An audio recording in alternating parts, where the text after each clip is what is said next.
Welcome to The Gateway, your compass through the uncharted waters of the mystical and spirit communication, broadcast live from United Public Radio Network, 107.7 FM, New Orleans. I'm your host, C.L. Thomas. In the next hour, we'll traverse the realms of the paranormal and explore the enigmatic world of spirit communication through my special guest, James Annitto. James is a longtime demonologist, paranormal investigator, and researcher. He's been on my show before, Small Town Tales, and he's also traveled with me, or rather, I traveled with him through Romania on a tour with Mysterious Adventures Tours. James, welcome to the show. Thank you. How are you doing, Crystal? I'm doing good. It's really nice to see your face again. It's good to see you as well. It's been since Romania since I last saw you. I know. We haven't talked to each other for a long time. Well, we've talked to each other, but not physically, face to face. Not face to face. It's been too long, friend. Yes, it has. James, your specialty is demonology, and we're going to jump right into this. What got you down this path into demons? Well, I would say I wish it would be the same story that a lot of people give about why they got into the paranormal. The traditional story is that I dealt with a haunting when I was a child, or I could see and hear and would have nightmares or visions or would astral project out of my body. But none of that actually occurred in my childhood. And really what really kind of catapulted me into the paranormal field and into demonology in itself was childhood trauma and struggles with the ideology of God or a higher power in religion. So, of course, as a troubled child, being adopted and raised by a Lutheran family, having to go to Bible study and church every Sunday, hearing how God is so good and hearing, everybody praising and, there was just something with me as a childhood rebellious, maybe, that I was like, this doesn't seem authentic. I seen the cliques, I seen the troubled kids, the parents getting mad at their children, and there was just so much that I would analyze as a child in this predicament. And of course, being told the story that why I was given up by my family or my biological parents and adopted, I really started kind of doubting a lot of what God would brought forth to humankind, or if God existed in general. So, probably 8 or 9 when I could become literate in the sense of understanding, of course, a verbiage and being able to read myself, I started picking up a lot of tomes and a lot of manuals and a lot of scientific journals within theological sense viewpoints, and then of course biological and anthropological. And I was very into macroevolution. I would like to call myself in the youth a Darwinist. Now we know it as neo-Darwinism, but I was a Darwinist as a child because I was so on the evolution bandwagon that was my kind of mantra to disprove God and a higher power. So, but yeah, no, for most of my youth, I dug myself into encyclopedias, into different tomes of mythologies and theologies. And then basically I came across a few shows and a few books that talked about the paranormal. My adopted mom used to watch Montel Williams, and a pretty potent guest on that show was Sylvia Brown, well-known psychic medium at the time, also known became a fake later on in life. And then, of course, there was Leonard Nimoy in Search Of, and then there was also a show called Scariest Places on Earth, which threw families into haunted locations with these devices before like the big paranormal boom, where they would record themselves in the situation. It was kind of like a game show.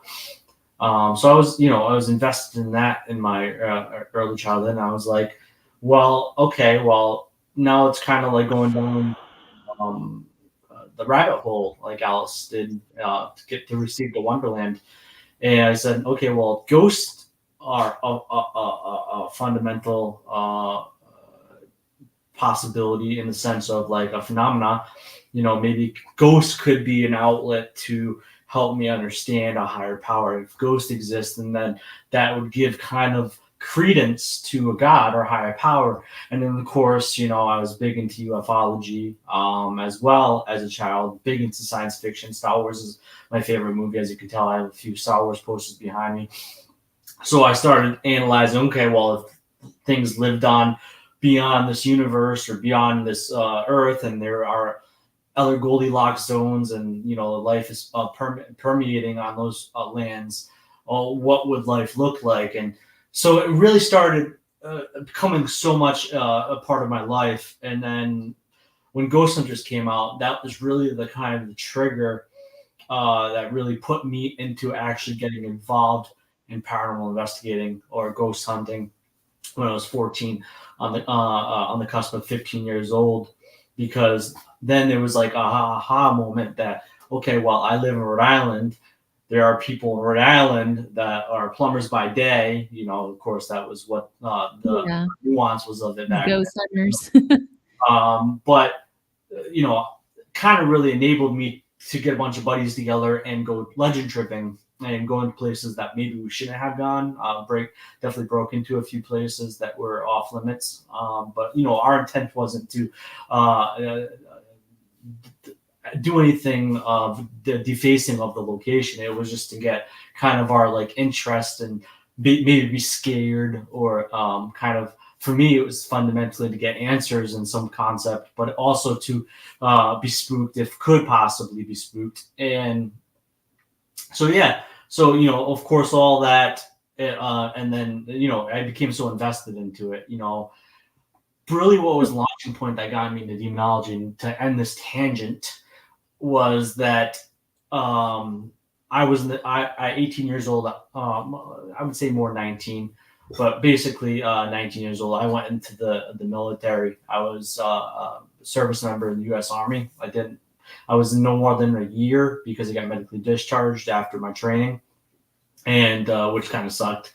Slapped reality in my face, and really kind of has a lot to do with where I got my faith, because I do have faith now. But when I was in the military, every Sunday I would go to church or temple or some or synagogue or something like that to get away from cleaning the barracks. And there's this one time that I went to this service for the Church of Christ, and I would do my old routine of trying in the pews, or trying to wither off so a drill sergeant didn't see me, to get a few kind of extra kind of Z's in.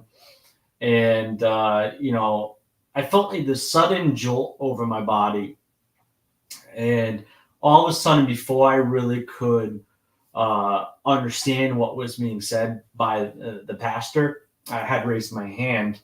And what I raised my hand to after that sudden jolt was to be baptized. And normally, yes, I'm a jokester, but normally I would rather try to get a nap in instead of getting dunked into a big tub of water, or aka holy water. And so, yeah, I raised my hand because of some sudden electrical jolt that happened to me. And after I got baptized that day, my perspective of being anti-Christian, anti-religion, and anti-all this, anti-God, I started actually becoming very religious. I started reading the Bible very heavily after that day. Started praying all of a sudden, which was pretty actually weird for me. And then, I would say 10 months, 11 months later is when I got medically discharged, after a full year of service. And, it really put me in a dark place, because, I wanted it to be a lifer. My step grandfather was lieutenant colonel. My grandfather served in 4 different branches. My biological grandmother, long story short, knew some of my family, even though I was adopted, of course. My biological grandmother was the first first woman officer in the Navy. So I had felt like I had let myself fail and let, a lot of my connections to the military fail. But then I realized something. I was like, this was a message to God. This was a path that I wasn't meant to go down. So really having that faith and that moment of being baptized really kind of gave me enough inner strength to overcome a lot of my ill intents of my past. I'm a suicide survivor, and at that point in my mind, I was also thinking I'm not good enough, and I could have ended my life, but because of my faith, I did not end my life. And then from that catalyst, I basically then became a pastoral assistant at my local Church of Christ down the street, probably 15 minutes away in East Greenwich, and doing pastoral assistancy with my pastor. Basically, would led me down to finally being ordained as a pastor myself. I anointed myself as a deliverance minister because the aspect of the paranormal and spiritual warfare then kind of melded together, because throughout that period of time going through my pastoral assistancy, I was also involved myself in investigation paranormal, which was kind of like an oxymoron because of what my church would preach, that ghosts would be demons kind of thing. Yeah. I kind of looked at it in a different pathway and said that I do believe that things exist in a corporeal sense, and then a non-corporeal sense as well. So really James, all that kind of led me down to demonology.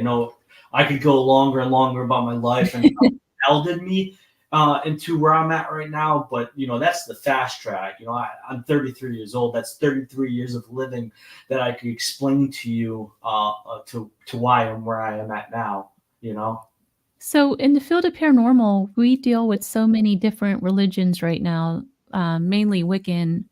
There's a lot of witches involved, there's Jewish people involved. Does it really matter if they're Catholic to kind of appreciate the services of a demonologist? And also, where does God fit in the paranormal? Well, that's a good question. I think that faith can be omnipotent and omnipresent in the situation. I think faith generally is a God-given gift, but at the same time, it's also, as a psychology major, it is also a component of our brain. The faith structure is a component of how our synapses fire off, how we are motivated, how we set goals, how we can believe in those goals. It really is fundamentally a big part of who we are. If we lack faith, then we probably will lack drive. And we see this now with the development of social science and neuroscience, but how faith transcends the paranormal in a sense is that I feel like ghosts and elementals and these beings that we talk about and investigate, even if it's paranormal in a large sense, aliens and cryptids, I think all has a connection to religion or faith or folklore, which also usually tends to come from a belief system, because a lot of these ideologies that we have in modern times all fluent from a specific belief system. The ideas of ghost or reincarnation or spirits lingering can come a lot from Eastern cultures. Hinduism being the oldest modern day religion, or even to the branches of animism, which everything is life, and everything has a soul. So a lot of religion or faith in general, or belief systems, has a deep connection to the paranormal, because without those civilizations that really quantified a specific thing to a specific other thing, we would not have the understanding of what ghosts are to this day. So it's really fundamentally through our adaptation from human civilization that we are at the point of where we believe in ghosts and other items in this specific cultures that believe in specific things differently. Western culture here in America 44% of people believe in ghosts. That's a large percentage of people, especially in a country that has 370 million people, I believe, give or take. Yeah. Maybe a little less, but still, that's a hell of a lot of people. 44% of that people is a lot. It's quite a few 100 million. It's about 100 million people, I think. But there's 44,000 paranormal investigating groups alone. Yeah, on social media right now. And most of those people have a faith structure to them. You know, I know there are a few skeptics or agnostic or atheistic people that are part of those groups, but many of those people have a faith structure. Because I went on a tangent. What was the second part of that question? You know what? I even forgot what it was. Where does God fit in?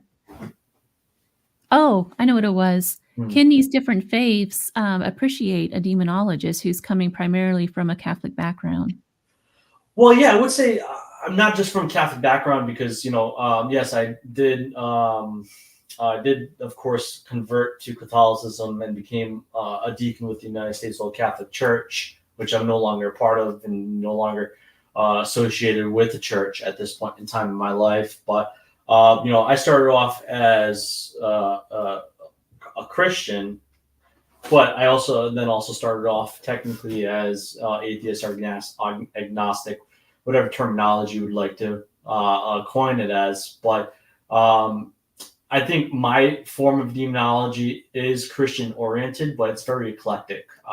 I've studied probably every major religion and every sub-religion that has existed throughout human civilization. So a lot of how I approach cases use a lot of the critical thinking that I've gained from observing different belief systems, reading about different belief systems.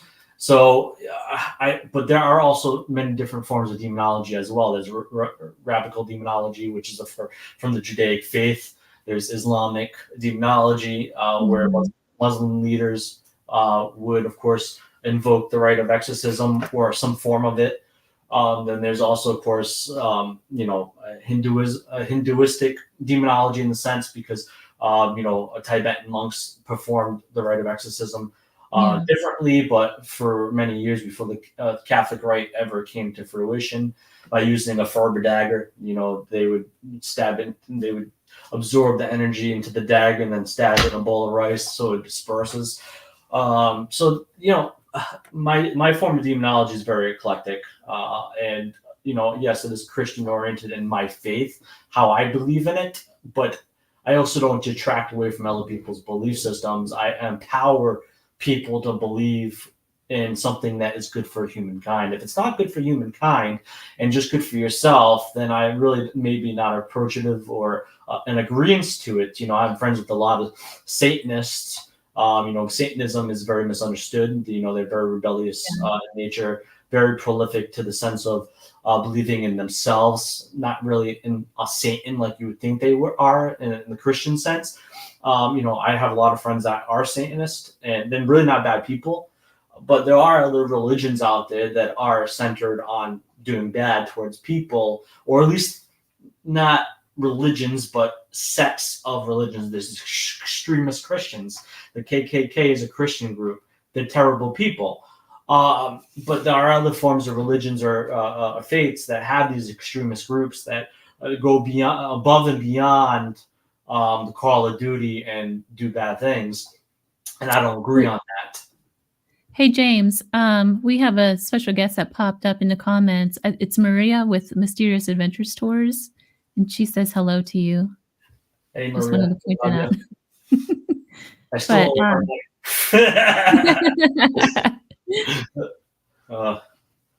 with all of the cases that you have been on over the years, how many cases that you would say, without a shadow of doubt, have been demonic in nature?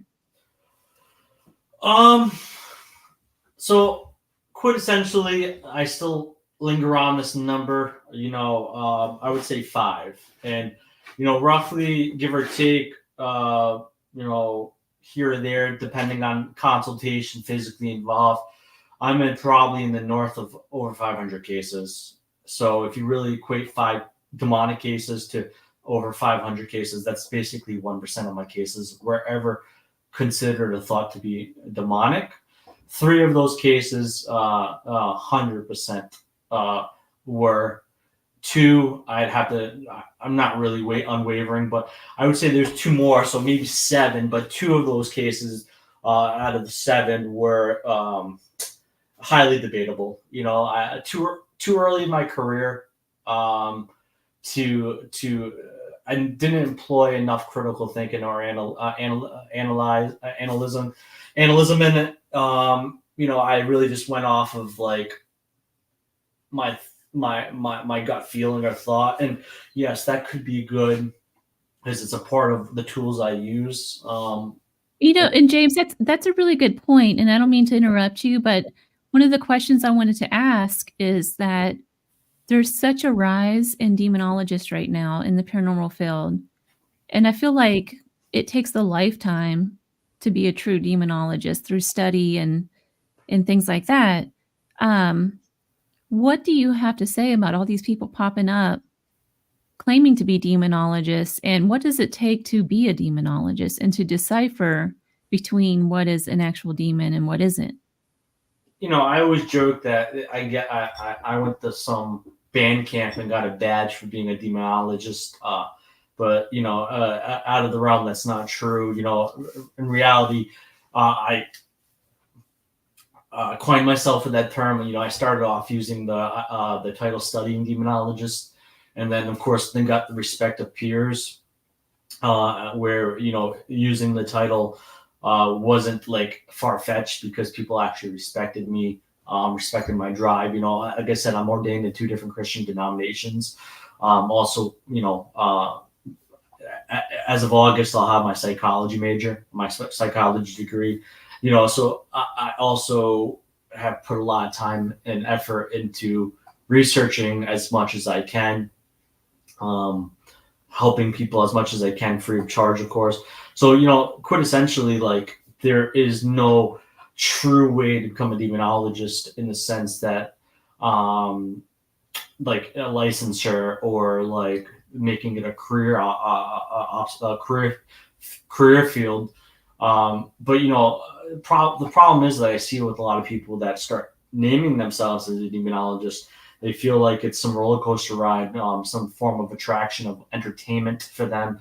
And a lot of these people, unfortunately, aren't very well versed in a lot of different methodologies or ideologies, and it's scary because they're going to put people at risk. I think that a good demonologist understands some realm of psychology, and there's a lot of people that don't understand psychology or social science, and so coming up in this field at a young age, and as a young demonologist, probably I don't know, in history books in historical value, but I do believe from my understanding of the lineage of demonology from King James and beyond, I'm probably, if not the youngest demonologist that had existed at one point, in my ability of being involved in it. But so I faced a lot of flack. I faced a lot of people saying, "Oh, he's too young to be a demonologist." But knowledge is power, and age, age doesn't always equate to wisdom.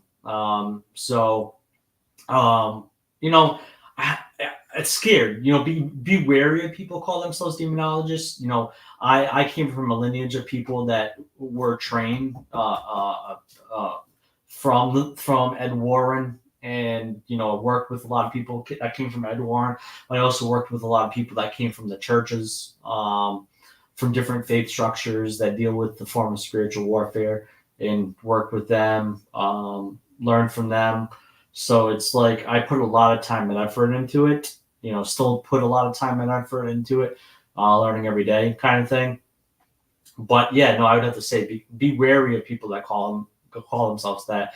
There's no yellow pages or there's no Indeed of demonology. So you have to be careful. But I am actually working on something. One thing that I've always tried to do is companionship or unification. I hate the word unity because it's never going to happen. but you can attempt an action and try to unify as many people as possible. Not everybody will be unified, but I've attempted many times to get demonologists together of all different backgrounds. I had a big demonology panel a couple of years ago in Massachusetts with some of the most top tier demonologists out there.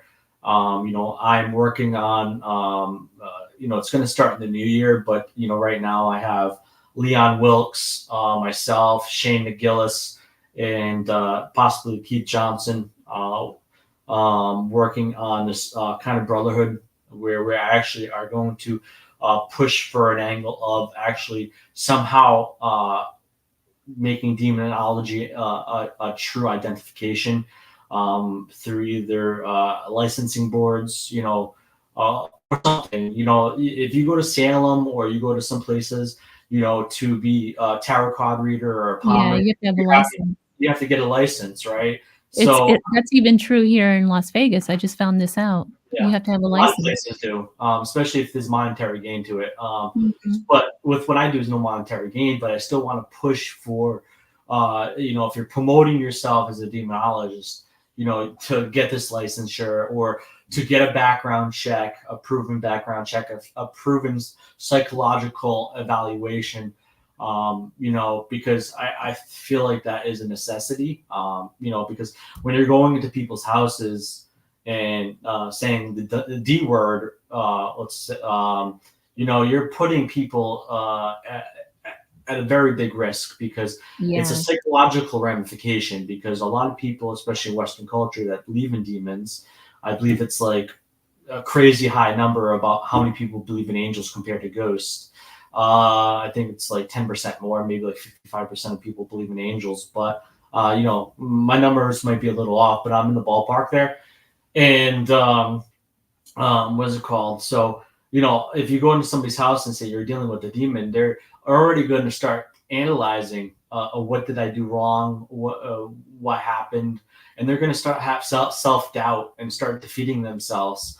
And if they're not really dealing with a demon, self doubt and all these things can create mental health issues such as depression, anxiety, Yeah. paranoia. And so And that's the thing that people don't understand is people can really get hurt through this if you're not properly trained. Yeah, for sure. Yeah. Like self-harm is a big thing.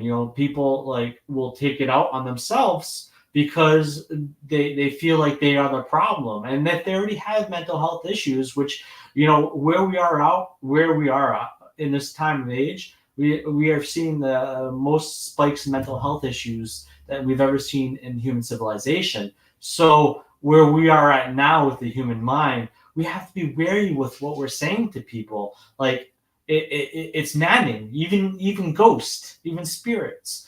Yeah, I think when you're investigating people's houses in the normality of sense, you should be careful what you're saying to Yes. people. Like if they are dealing with something, it's great. Sugarcoat how you deliver it. Sometimes you deliver it the wrong way. It can make their Right. situation a hell of a lot worse.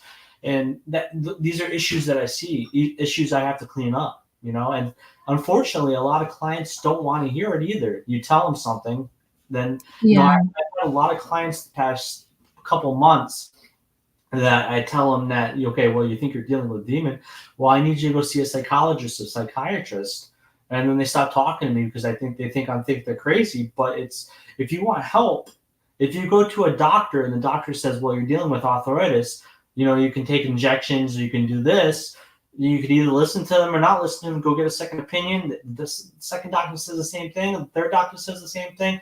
It's like, but eventually the problem is that within the paranormal field, they're going to come across a second demonologist, a third demonologist that calls himself that, and they're going to Mhm. get everything they want to hear. You know Yeah, what you're I'm saying? exactly right. So And that I kind of this is going to be a little controversial, but I'm going to bring it up anyway. Demon cells it's everywhere, and just about every haunted location now has a demon of some sort. Every television show you see, someone's getting possessed. Um, I just investigated the Goldfield Hotel here in Nevada, and honestly, the place is not as negative as what I saw on television. There was no way that people were getting possessed, and I didn't even feel a demonic presence at all in this place. There was nothing that indicates that. But just this past week, a video pops up on YouTube of this group of investigators, and of course, the girl that was in there is claiming to be possessed. It's like everybody wants to be possessed by a demon all of a sudden. Is this just people trying to get attention for money, or is this like a cry that they want to be touched supernaturally in some way? I mean, why is this trend happening? Well, it's the good old marketing technique of sex sells. Now it's evil sells. Highest rated horror movies nowadays are on the concept of evil. Conjuring's $1 billion series. A lot of those cases that really had nothing to do with demons. Conjuring 1, 2, and 3 was a little bit different because that really does come off the variation of the boy David was. I believe really being possessed by something and dealing with something, but how it comes from there is speculative and debatable. But a lot of these big movies nowadays, even Insidious, which is one of my favorite, was about astral projection. Of course, magically there's a demon involved in that. So evil sells because it's really what people are scared of. It's what attracts people. Can you imagine watching the movies Paranormal Activity without there being a demon in it? Like you're just watching this fan move and it's like found footage and there's just a ghost. Casper's in there and dancing around. Like you would lose the value of that movie and the shock value of it. So a lot of that idea of sex sells, now it's evil sells, and we start to see this a lot. Look at the Travel Channel for a long time. Now it's starting to dissipate a little bit. It was about travel, Anthony Bourdain, Andrew Zimmerman, and so on and so on. Guys. And now it became all about paranormal. And it's because Travel Channel knew, well, look at Ghost Adventures, the longest running series, which started really, really well and then started to have its identity to understand, okay, well, if we do this, we'll start getting a lot of viewers, which they did. And now a lot of people are trying to copy that formula because they see how well Zach's done in that industry and how well he's done with, of course, his museum in Vegas. And so on. So that's why, haunted objects are so much popular nowadays. John Zothis had the show Haunted Collector, but rarely did we ever hear about objects being collected and put in people's houses. Now, because of Zach Bagans, people are doing it out the wazoo. You can go on eBay, buy haunted dolls, which is a bunch of crapola. It's such a cultural phenomenon now that so many people are gravitating towards it. I've been, like you said, I've never been to Nevada, but I've been to a lot of other prolific places like Bobby Mackey's, Waverly Hill Sanitarium, and the list can go on. Basilica Axe Murder House, oh God, the House of Wills, a lot of these places that fundamentally have been told that there is some form of evil in there. And I never felt that at all. And I'm not saying I have a clairsentient ability or a clairaudient or clairvoyancy or clear ability at all in general. But I'm saying there's a difference between when I've experienced it, face to face in a predicament and felt my body trembling, the fight or flight instinct, the adrenaline instinct that comes on to you in those situations, even not really knowing that there was a presence there. You walk to the threshold of the door, it becomes wavering. It becomes very very hard. The barometric pressure can be felt. So in these spots, I never felt any of that. I felt calming, soothing.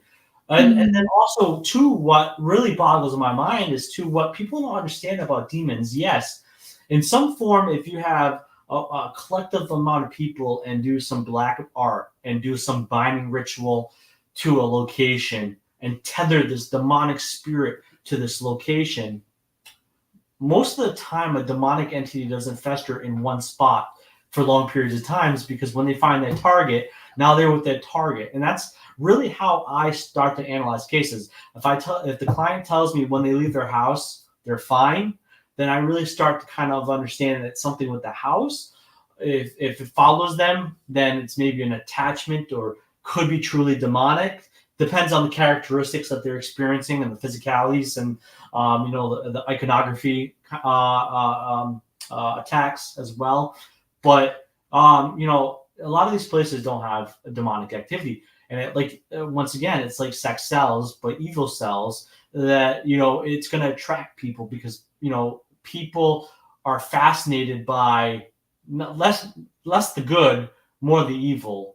When have you ever put a news channel on and said, well, today 10,000 babies were born, hip hip hooray for population? Well, Mayor Giuliano just saved 100 people today. No, it's about death and calamity that we hear about more than anything good. Yes, there's the good stuff that does periodically fall through, but it's really all about what's wrong with the world or wrong with people than what's good with people, and that's just humanity. It's how our psyche works. So does that mean we're just hardwired to be messed up if we're always looking for the terrible in life?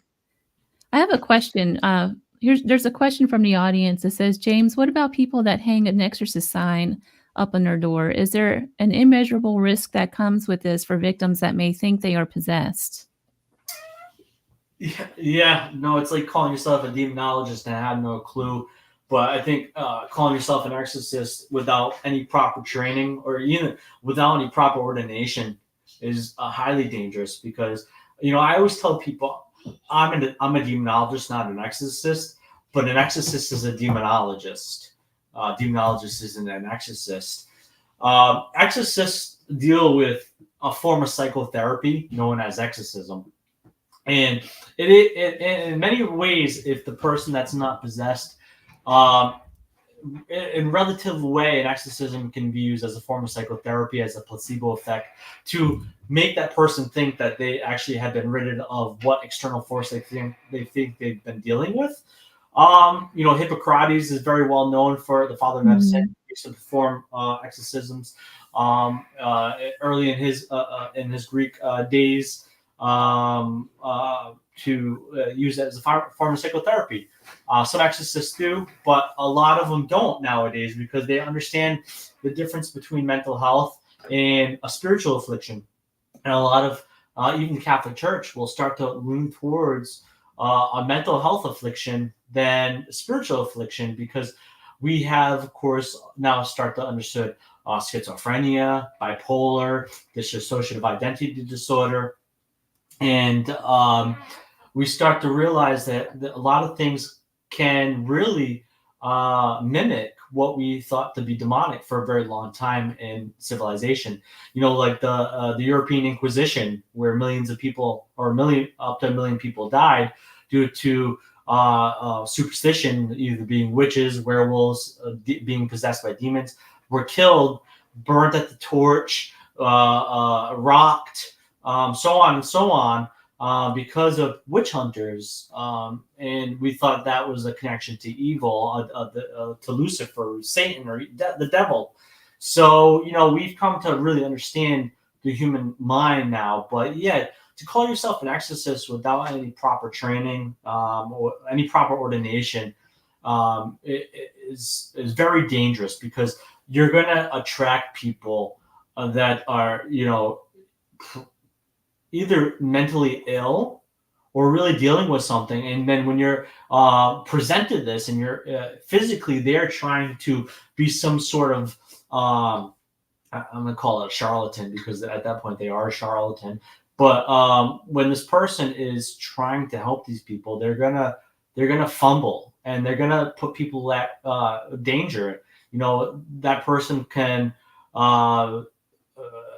under influence kill themselves or become such a shell of who they are. So there's a lot of dangers when you fumble the ball in these situations. And I'm not saying an exorcist like that is properly trained will never fumble a ball, but there are proper precautions, there's proper protocols if things don't work. Usually proper exorcists will actually have medical staff involved in the exorcism, either a nurse or a doctor or somebody that can take vitals. So when exorcists get involved through their proper protocols, which the Catholic Church does, due to liability reasons, there is a procedure, and it's very important to have these procedures. But when you're having somebody that calls themselves an exorcist that has no connection to a church, has no proper training, then they're not going to have these procedures, and they're going to put themselves at risk, and of course the people they're dealing with at risk, and that's dangerous.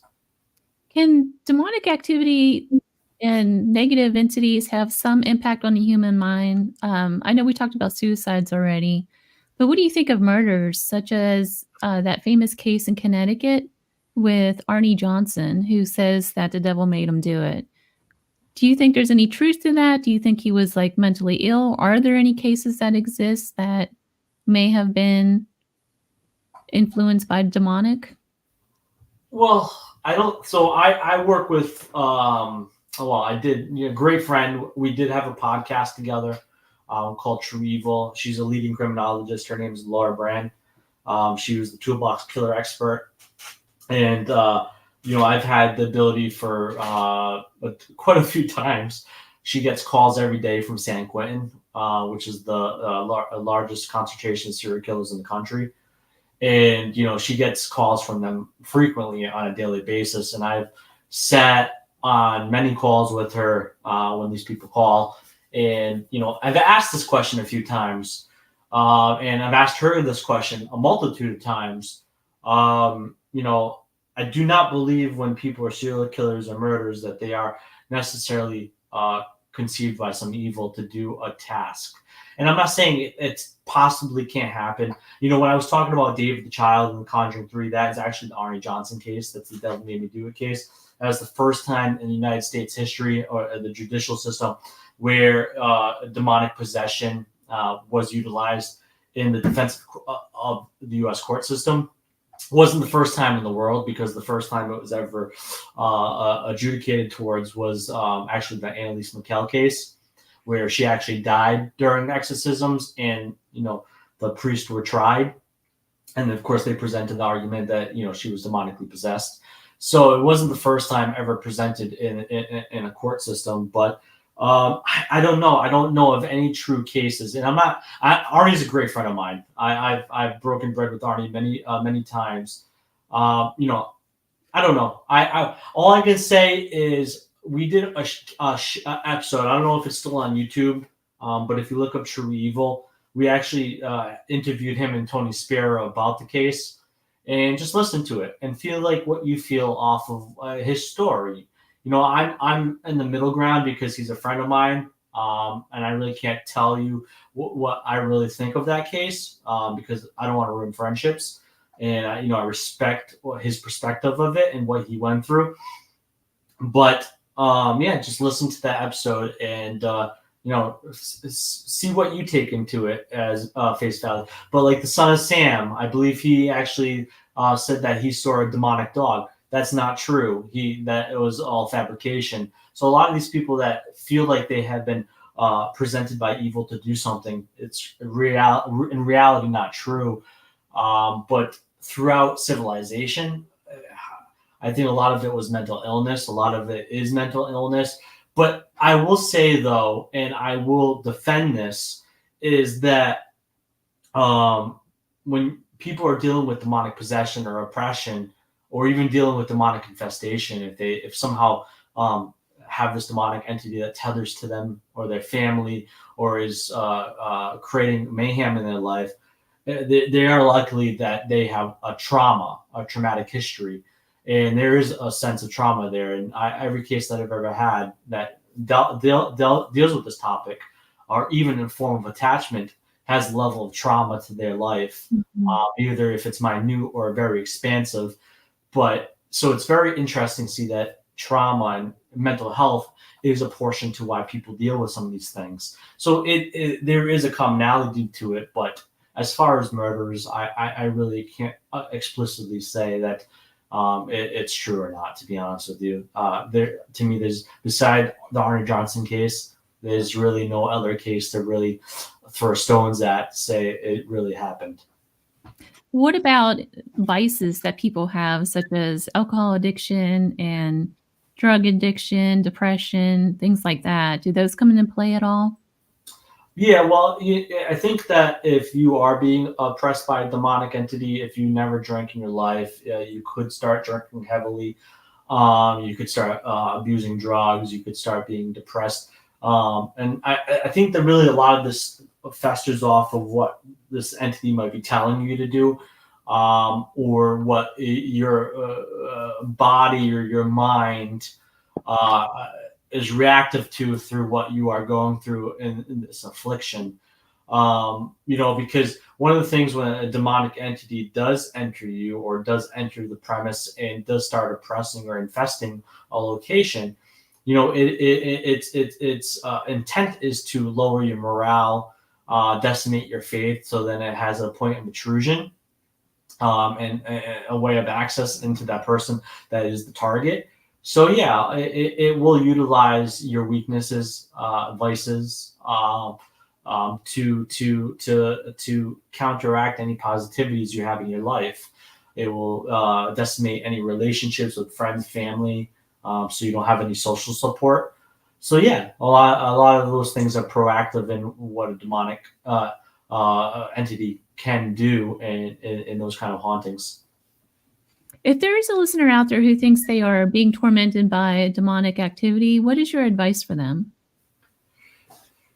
Well, instead of doing your own research like WebMD, which is atrociously bad for you when you have a health issue, reach out to It's bad for you if you have a health issue too.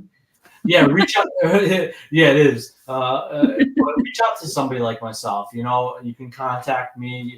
At the end of the show, if it's not the end of the show already, you can contact somebody like me. Do research on Demonologist. You can put my name in, it'll pop up a bunch of different shows. A lot of events that I've ever done. I've been on a few television programs, documentaries. That doesn't always give you the ability that you can actually help somebody. But I'm saying you can research somebody's name and see what their accolades are or what their backgrounds are. If you look up my name, it shows you that I go to Southern New Hampshire University for my psychology degree. So these accolades are presentable when you Google somebody's name. If you Google Joe Schmo and nothing comes up relating to demonology, then definitely advert away from Joe Schmo.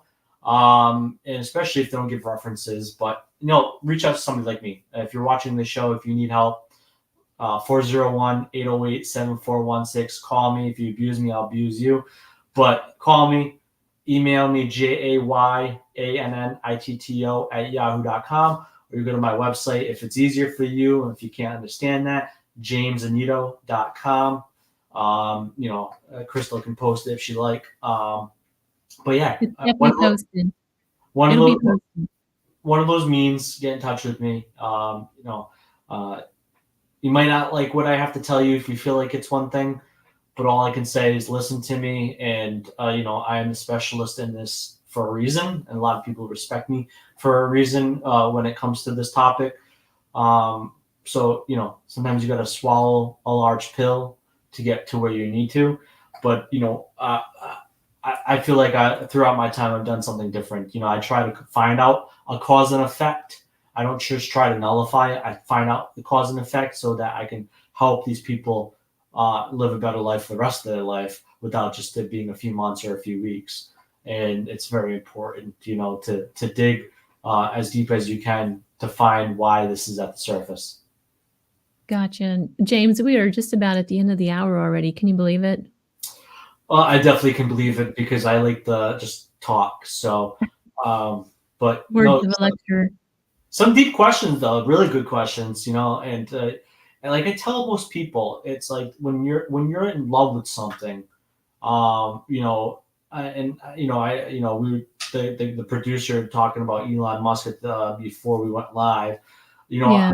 I feel like I'm the Elon Musk of the paranormal because like how hyperactive his mind is and the way he speaks and articulates his words is how I feel because he's in love what he does. Like he is an inventor. He thinks of many different things of how things can move forward, and that's how I am in this field. I love what I do. I've researched it for so many years, and it just like my mind just goes overload and hyperactive when this topic comes at hand. And how many things that I've researched. There are so many different pathways you can go. There's a lot of theories. There's a lot of hyperpole to this field, and too much TV. yeah, there's just so much you can talk about.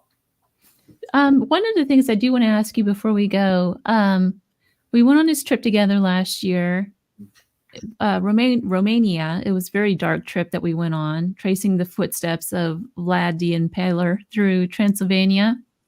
What was that like for you, and what were some of the things you carried away from that trip? Oh man, like short and sweet is, of course, I went on that trip with a lot of baggage, going through a breakup, and dealing with that emotion, having a great time, having a lot of fun with a lot of different people, including yourself. But really, how they lived out there, the food, the lifestyle, the beauty. I think of Romania every single day. I wish I do too. I wish I could be Andrew Tate or one of the other Tate brother and live there like they do. Not like them specifically in the same demeanor, but like them with how they live there and live a luxurious lifestyle. But I want to go back to Romania one day again. I loved it. To especially to do a lot of things that we did. Especially investigate Corvin's castle, investigate Vlad the Impaler's birth home. It was Vlad Tepes' birth home. It was just, it was so amazing, But when I came back to life, my life went to utter shit. So, I wish I stayed in Romania, but I'm glad to where I'm at right now. Things are blooming sunshines and sunflowers and everything now, and life's a great predicament now. But I think that for a lot of us, and I think including yourself, Crystal, knowing you personally, and a lot of what we talked about, it was an awakening in some sorts. Yeah, it was. It made us look at the dark side of ourselves. Really awoken us, and that was the beauty of that trip. It was quite the trip. So I think that's the end of our hour. What kind of trips or what kind of projects are you working on right now? Are you coming back to the paranormal? Because I know you've taken a break there for a little bit. Yeah, so I have been back. I've been doing a few radio shows, been doing a few consultations. I just got done doing a couple of events the past couple of months, So, I'm not in it the way I used to be. I have a 17-month-old child, I have a 7-year-old child. So really they're taking a lot of my time. I have a day career that, takes a lot of my time. I'm the third in the company, in the hierarchy. So my workload is nuts. So, I really been focusing on my personal life and my work life. And of course this is a part of my life too, but, baby steps. I'm not trying to run right back into it the way I used to do it. My biggest thing right now is probably working on that thing with Leon Wilkes and Shane McGillis and Keith Johnson, and trying to get that brotherhood off the ground and trying to get licensure.